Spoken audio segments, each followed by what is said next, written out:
Tu dis souvent que le cacao, c'est la médecine de l'ouverture du cœur. Tu voudrais t'exprimer par rapport Mm. à ça, peut-être brièvement avant de passer au point 2. Qu'est-ce que c'est pour toi la médecine de l'ouverture du cœur? Alors, pour moi, pour là où j'en suis dans ma compréhension, le cœur est effectivement l'espace de la réunification des, des apparents, des choses apparemment séparées. Donc, lumière et ombre, humain, divin, dense, léger, bien, mal.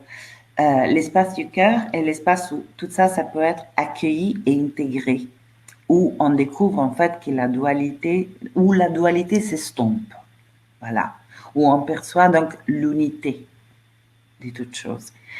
Et euh, pour cela faire, souvent, le cacao nous amène donc à la rencontre avec les choses à l'intérieur qu'on considère ne pas être euh, aimable. C'est une partie nécessaire du parcours, justement pour éviter le risque d'une spiritualité qui a la tendance à la transcendance ou alors le déni. Hein. Euh, Justement car ce qu'on cherche dans le voyage de l'incarnation est de se souvenir de qui nous sommes. Et pendant qu'on est dans la densité, euh, pouvoir reconnaître le divin dans cette densité, dans le corps, dans nos densités émotionnelles, bah, c'est le voyage, c'est le défi, c'est l'épreuve. Le cacao est un allié dans ce sens-là. Donc, toutes les parties à l'intérieur de nous, desquelles on s'est coupé, on s'est séparé, qu'on repousse comme pas aimable, ou alors pour utiliser un langage plus spirituel, pas divin. Il y a le divin, la lumière, la paix, l'appréciation, la joie, etc. Et il y a l'humain, le dense. Et si on va dans la densité de la densité, là où il y a honte, ressentiment, envie, voilà, on est très loin du divin. Alors, le cacao, il nous montre comment ça, c'est une illusion, en fait, qui est dans cette densité vibre le même souffle divin, qui est dans ce qu'on considère lumineux, léger, plus proche du divin. Et ça vaut à l'intérieur de nous. Donc, l'amour de soi passe par ça. L'amour inconditionnel sont beaucoup des concepts qu'on a désormais, non? Comme chercheur spirituel. Ben, le cacao est un allié pour incarner tout ça.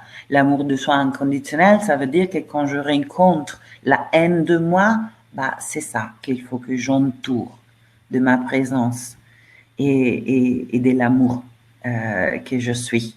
Et c'est cet accueil, c'est cette réintégration qui permet la transmutation. Et donc, cette densité, elle se transforme toute seule dans une légèreté. Et bien, le cacao nous accompagne à faire ça. Parce que le féminin, elle est un esprit féminin et elle amène euh, à la rencontre du féminin. Et le féminin, c'est la matière, c'est la création, c'est ce qui paraît être dense. C'est le corps, c'est les ressentis, c'est aussi nos blessures, hein, c'est nos densités intérieures. Alors, chercher le divin dans le ciel, c'est ce qu'on a été conditionné à faire. Et après, séparer les deux, donc des moments extatiques de méditation, mais après, je reviens à ma petite persona, et là, j'ai qu'une soif de refermer les yeux pour remonter à retoucher le divin, alors que le cacao, elle dit, le divin est là où tu es, dans cet instant, parce qu'il est en toute chose. Et donc, cherche-le là où tu attends moins et nous accompagne donc à aller à la rencontre de cette zone de nous qu'on a difficulté à aimer et à les réintégrer et dans ça, à les transmuter. Euh, voilà. Donc pour moi, l'espace du cœur est cet espace de réunification de la terre et du ciel, de l'ombre et de la lumière, de l'humain et le divin. Tout ça se rencontre et se marie dans l'espace du cœur. Voilà. C'est ça qui est.